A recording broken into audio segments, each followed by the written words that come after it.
Okay. Everybody here ready? Ready. I'd like to call this meeting to order at 6:30 p.m. It's special council meeting, and I'd like to call on our city clerk, Nicholas DeBono, to read the land acknowledgement.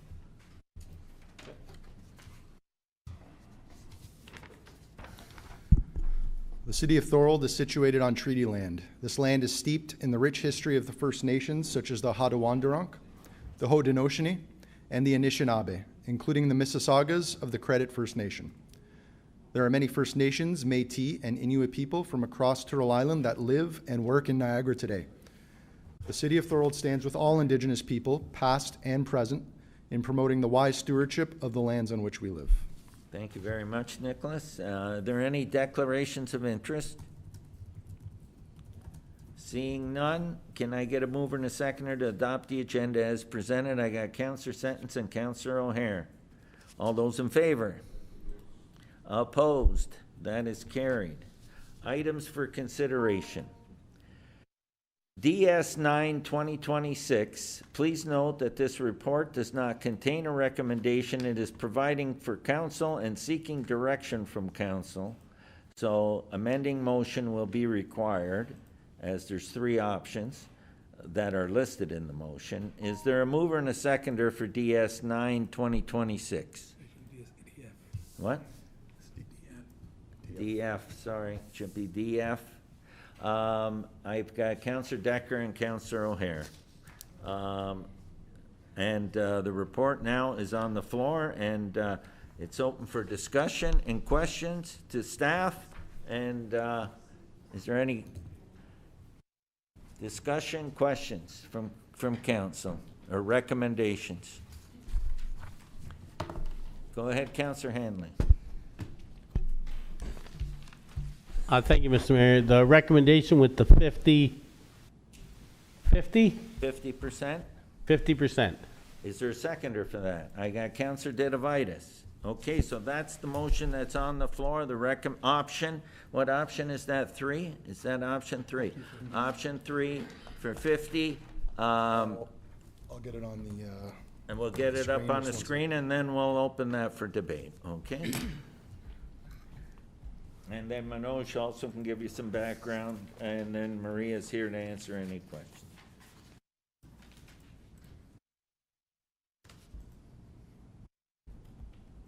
I'll just wait for that to go up on the screen.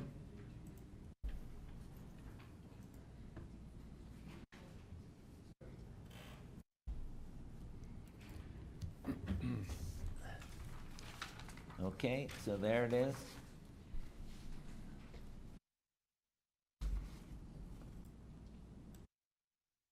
Option 3 is on the board.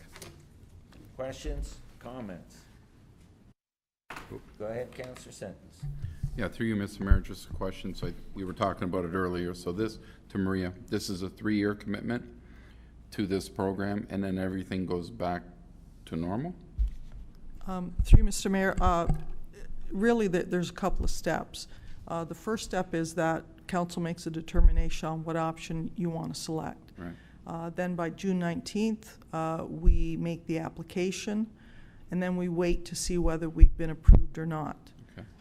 The reduction to the DC does not take place until we hear that we have been approved and that the money will be forthcoming under this program. It is a 3-year minimum commitment, and then it should go back to normal. Okay, thank you. Go ahead, Councillor Didavitis. Thank you. I support the 50% reduction in DC charges because I see firsthand how difficult it has become to get projects off the ground in today's environment. As someone involved in local development and experiencing the same challenges many others are facing, rising construction costs and high interest rates and stopping projects before they even start. This isn't about helping one developer, it's about making stalled or marginal projects viable again and ensuring that Thorold continues to grow. And I just had one question also. Our regional council isn't here, but is the region going to put 50% also? Are they going to cut too? Or is it? Do you know what you know? I've heard two things, so I can't tell you 100%. One is that yes, the other one is that they're in for 50 for the South Niagara wastewater treatment plant trunk line and the whole project, which is the big project we're concerned about, because everything on the east side of the canal will be going to that new. Well, I sure hope they do, because our parents could afford houses. We could afford houses in this room, but our kids aren't going to afford houses. So we need to do something, because that's not fair. We have to do something. Did you want to speak, Councillor Hanley? Go ahead. Yeah, doing it is a great thing, because now even with the HST 13%, there's only more incentive in that stuff to build. We know that we're in a stagnant decline right now. They say Canada, who knows, the G7, we're in a recession. So we need something to turn around the economics. I know some municipalities are doing 30%. Some are doing more. Some it doesn't matter to, like Niagara Falls, whatever, like we're talking to Manoj, which way they go. So I think 50% to me, is the norm. I believe the region will go the same, and I know the CEO will talk on the matter. He'll talk on that. Here's some numbers that we've heard, okay, just so there's a few municipalities are meeting tonight. St. Catharines is meeting tomorrow, but these are ones that we know.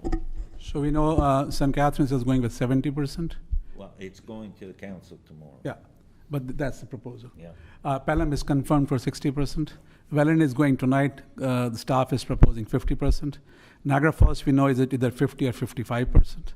Niagara-on-the-Lake could be between 30 to 50%. They're not sure. They're reviewing their projects. They're meeting tonight. Yeah, so they got the direction. It has been delegated to the CEO. Oh, okay. So the CEO is looking at the projects, and they may go with a 30 or 50%. Grimsby, we know, is 30%, and I'm not sure about Fort Erie, but I'm thinking this 30%. So that's the list that we have. And we know that West Lincoln and Wainfleet. and Wainfleet are working together on a plan. Yeah. So those are the numbers that Manoj has up until now. Anyone else?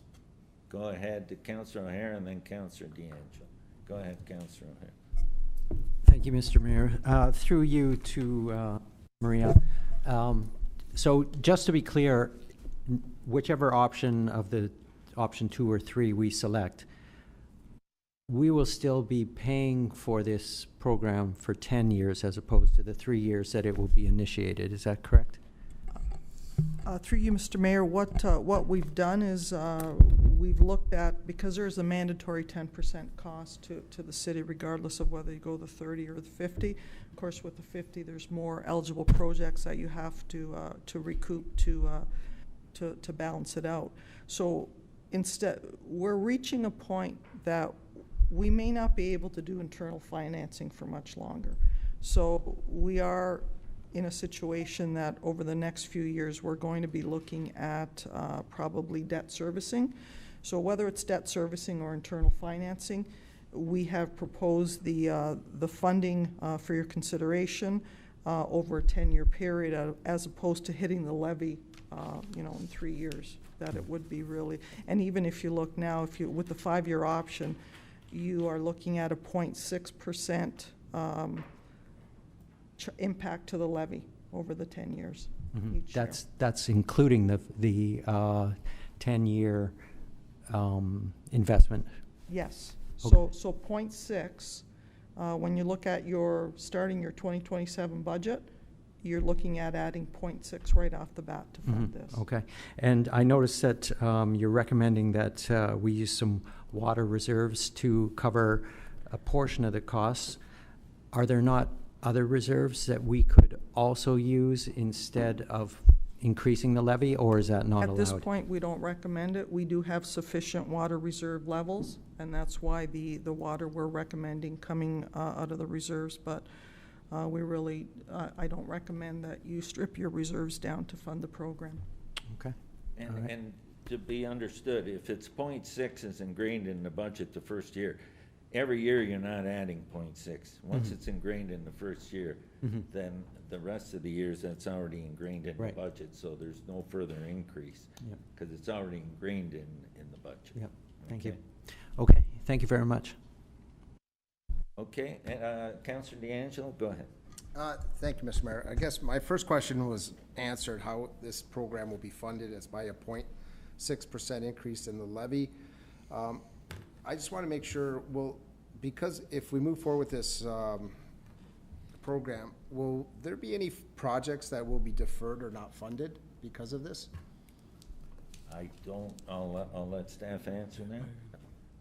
I don't think so. Through you, but- Mr. Mayor, no, what we've done is we actually have identified, if you look at Appendix 1, we do list the projects that we are recommending for sort of the transition away from 100% DC funding into, this program, 90% this funding under this DHRP program, and the 10% being funded from the city. So we're not really deferring any of the projects. It's just that the funding sources have to change under this, because you have to reduce your DCs, and then there's an offsetting compensation under the program for 90% of what you've lost, in theory, because it's a bit of a disjointed program. On the one hand, you have to try to estimate what your DC loss is going to be, and then they don't say, well, we'll give you 90% of your DC loss back. Then they say, okay, now find us a number of projects that are housing enabling, and that way we can fund 90% on the project. So we've tried to kind of balance it out. So no, there is no deferral of the projects, but instead of it being 100% DC funded, 10% minimum has to come from the city. And am I correct when I say that it has to be projects that are already in the DC background study? We can't make up projects that aren't in our That's DC right. bylaw. Yeah, they have to be in your capital budget and in your background study. Okay. Okay, thank you, Mr. Mayor. I'm not a developer, but is this to help developers or to help home buyers? What's the goal of this program? Well, from the perspective of what they're trying, it's housing enabling to allow people to be able to lower the cost of housing, to be able to kickstart the housing and make housing more affordable. So will be a guarantee that we'll see housing prices reduced because of this? I would hope so. I can't personally give you that guarantee, but I would hope that that's what happens. That's the intent of the program, but. Okay, is there gonna be a way that we can measure that in Thorold? Is there a way we could do that? I don't know if there is. I would hope that we could be making sure that when we talk to our builders and developers that we expect that, what our expectations are. Yeah, because now we're sort of transferring part of that cost to the taxpayer, so they want to know what they're getting for that, and is it actually working, as opposed to, because I see developers come here all the time, they tell us one thing, and then they come back and do something different. So I want to make sure that if this is to help to spur development, spur building, it will do that, but it better go to the taxpayers that are buying these homes, so that they are a direct benefit from it. Because if not, then the program's not really a program, but just a redistribution of how taxes are paid that gets now allocated to the taxpayer. That's my concern from a taxpayer point of view, because like I said, if the developers are the only ones benefiting, the taxpayers aren't. There's gonna be a lot of angry people out there, especially if the house prices don't come down. Conversely, or subsequent to this reduction, in an equal fashion, or at least a prorated fashion, so it's not all on one end that's benefiting it. It needs to be benefited by both. That was one comment.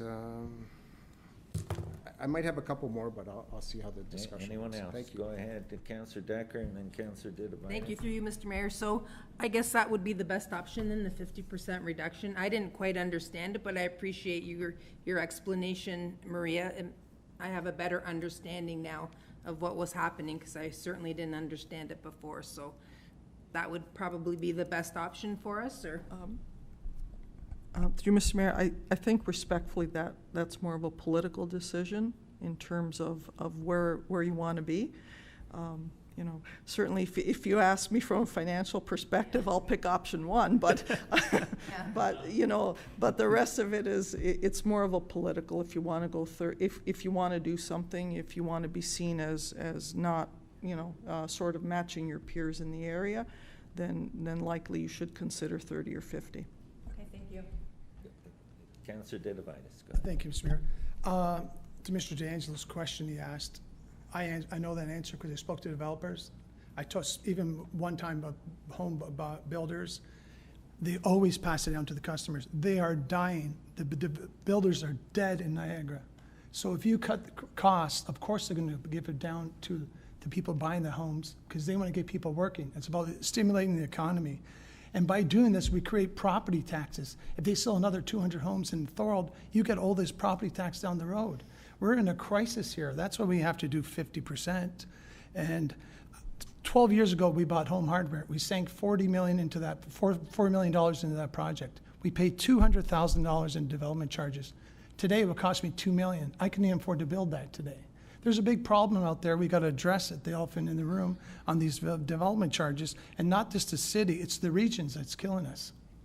One good thing I like about this is with that reduction in the 10% on the city side, we collect full taxes from day one. Not unlike a CIP program where we start at the low end of the scale and work our way up. We collect 100% of the taxes once that house is occupied. Exactly. If you look at the big picture, That's an important part of this program. I think that people need to understand. Go ahead, Councillor Singh.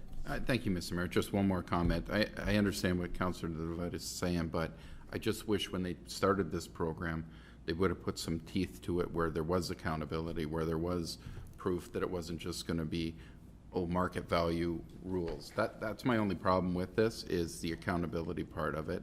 And they just seem to say, well, here's an idea, here you go, and you guys take it from here. So I would have liked to have seen this with actual accountability and teeth. That's my only, I know we need to do something, but that's my only thing I would have liked to see. Thank you. Anyone else before we go? Okay, Councillor O'Hara and then Councillor D'Angelo. Thank you, Mr. Mayor. Through you once again, back to Maria. Maria, on the appendix, the project list appendix, this was a requirement from the provincial and the federal government to submit project ideas so that they could see where this funding is going to go? Through you, Mr. Mayor, yeah, unfortunately, the program, like I say, is disjointed. On the one hand, reduce your DCs, but then they don't say, okay, whatever it costs you in your reduction, we'll pay you back 90%. What they say is, okay, you do this on this side, try to estimate what it's going to be, and then what we'll do is we will fund 90% of housing enabling projects, and like the mayor said, it has to be in your DC background study, it has to be in your capital budget. So when we do the application, it's very project specific. Mm-hmm.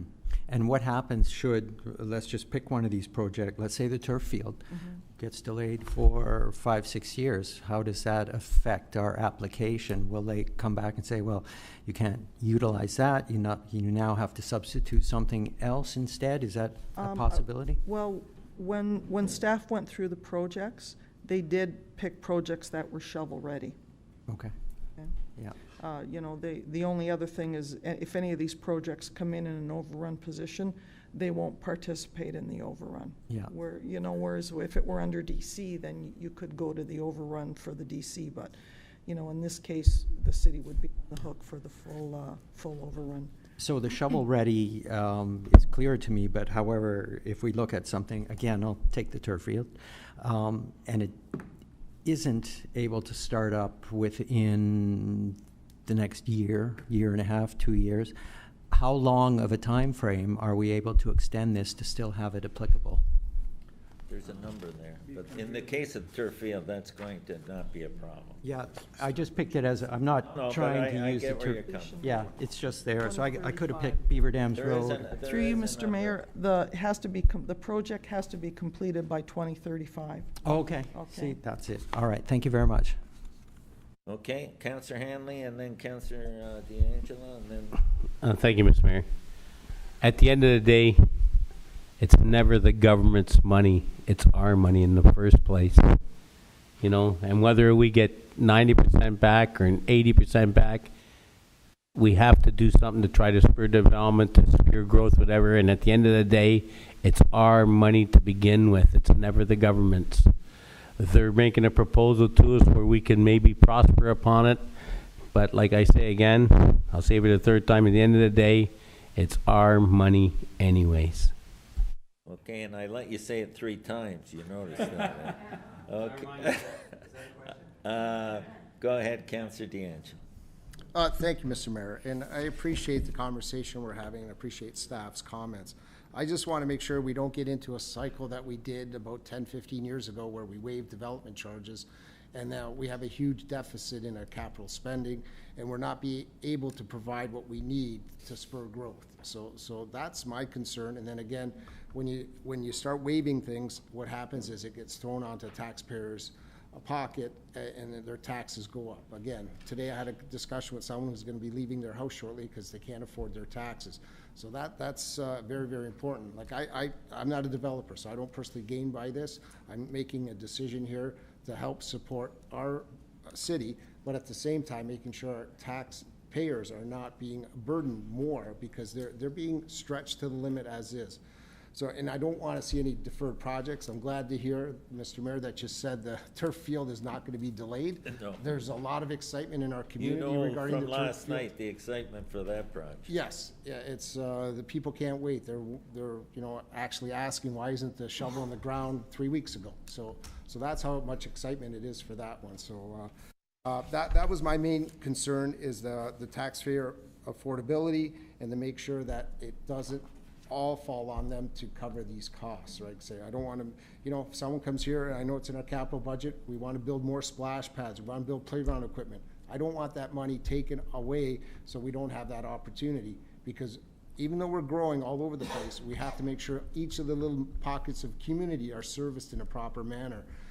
And they're still lacking some of the items that they want out in the different Merit Meadows, Rolling Meadows, and even Hansler Heights, all the different locations that we have. We need to make sure that we're servicing all of it. So I don't want to lose any DC funding. If it's rejigged, that's great. And I don't know, I asked earlier, I don't know, is there going to be a way that we can track it from a staff perspective of seeing how this, because that's the worst thing I find when government programs come out. There should be accountability and tracking. And that should be not us coming up with the plan, but actually the province who's implementing this. Is it really working, and is it achieving the goals that you want? And if there's no tracking, no accountability, you don't know. It's a feel-good story. We're trying to help people out. But at the end of the day, did we or didn't we help them out? And then that's a concern I have. So maybe if I could ask our CEO if he could comment on that. Is there any way that we can at least be some sort of report come back in a year to determine if this is actually a program that was very helpful for us, or was it something that the province missed the boat on? Thank you, Mr. Mayor. There is no way from the program perspective, there are no metrics that we can monitor. It's pretty much as has been discussed here, to spur growth. The only way that we can find out if the program is working or not, at the moment our building permits are low. And if this spearhead some sort of development or some sort of accelerated development, if we see there's a rise in building permits, we can indirectly say that this is working. That's one app. And so one thing that I want to let council know, that it's a pretty detailed application. It's a competitive process. We are going to put forward the application, but there is no guarantee at the end of it whether we will be successful, whether we will be accepted in this program or not. We can only find out once we submit the application. There is no guarantee that we are. But the only way that we could monitor indirectly, if we can see their building permits that will come to us much faster. That's about it. I would say building permits would be the best metric. But the other thing is, in council to understand, if we pass this tonight and they make the application, if we don't get accepted in the program, everything stays status quo. Yes. Okay? So understand that. We have to be accepted in the program. Okay? Okay, so we got that. Are we ready to take a vote here? Go ahead. Yeah, Mr. Mayor, then can I just make a friendly amendment that we have that staff report back on an annual basis regarding building permits that relate to this program, and just report back what it's potentially costing us and what's been, like, how the funds are coming in and how they're being utilized. Maybe just, I'm not looking for an excessive. No, that's a fair comment. We can do that. Yeah, something that comes back on an annual basis, just inform council how it's progressing. We'll do that. Is there a seconder for that amendment? Councillor Hanley, I think that's a fair ask. Okay.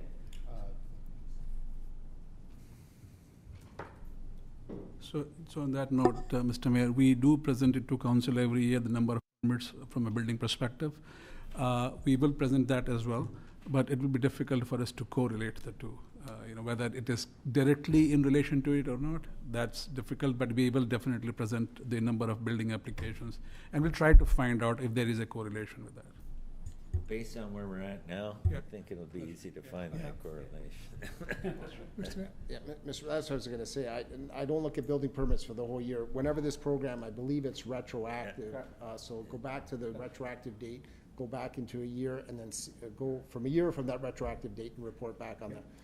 Again, you've explained there's no science in terms of how we're gonna monitor this, but at least some information coming back could be good for discussion purposes. Thank you. Okay? I just have one comment, Mr. Mayor. I'm glad that council is doing something, because I'm worried about the kids of Thorold. And this is gonna help the kids in Thorold hopefully buy a first home, because they're not gonna buy a home unless we do something, because the Okay, prices are way so- out of whack. Thank you, and you can see that staff be directed to report back to council on an annual basis to advise council how the program is progressing, okay? Was that a friendly amendment? Yes, it Or was. was it, okay. Yeah, so- it was a friendly amendment, correct, Councillor Hanley? And Sorry. Councillor Hanley actually agreed Yeah. to that. DF9. Ah, yeah. Sorry. What's that? I mean, it's, The report number is wrong. Okay, that's clerical. so we've got a mover and a seconder. We had Councillor Hanley, who was the seconder in that? Councillor Didavida. That was a friendly amendment, it was agreed to. Motion's on the floor. All those in favor? Opposed? That's carried unanimous. And then, as amended. Oh, that the motion be approved as amended. All those in favor? Opposed? That is carried. It's the same mover and second. Same mover and seconder, Councillor Hanley and Councillor Didavidis. Okay? Now, we're going to go in for a quick closed session update. Are we ready? Are we going on a different feed for Councillor DeRose? Has to go in on a different feed? Okay, Councillor, you're aware of that? Okay. Yes, Mr. Mayor. So you want me to check out now? You can check, Well, you're gonna do the motion to go into. okay, wait till I do the motion to go into close, then you can check out, Counselor. Thank you. Can I, before I ask for a mover and seconder to go into closed session, I would like to remind you of your obligations respecting closed session.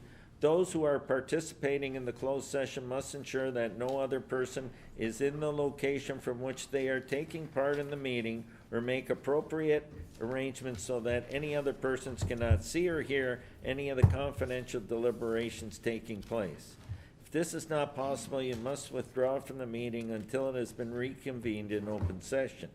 Council staff and everyone present during the closed session have an obligation to ensure that what is discussed in closed session is kept confidential.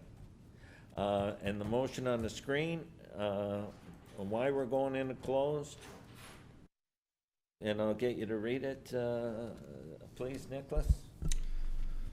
Okay, so the motion is that council do now move into closed session to receive confidential information respecting a matter respecting the security of the property of the municipality or local board under section 239(2)A of the Municipal Act 2001, and advice that is subject to solicitor-client privilege, including communications necessary for that purpose under section 239(2)F of the Municipal Act 2001, and that's with respecting cybersecurity incident. Okay, can I get a mover and a seconder now to go into close? I got Councillor Sentence and Councillor Hanley. All those in favor? Opposed? That is carried. Councillor DeRose, now you can go out and into the next feed. Thank you, Mr.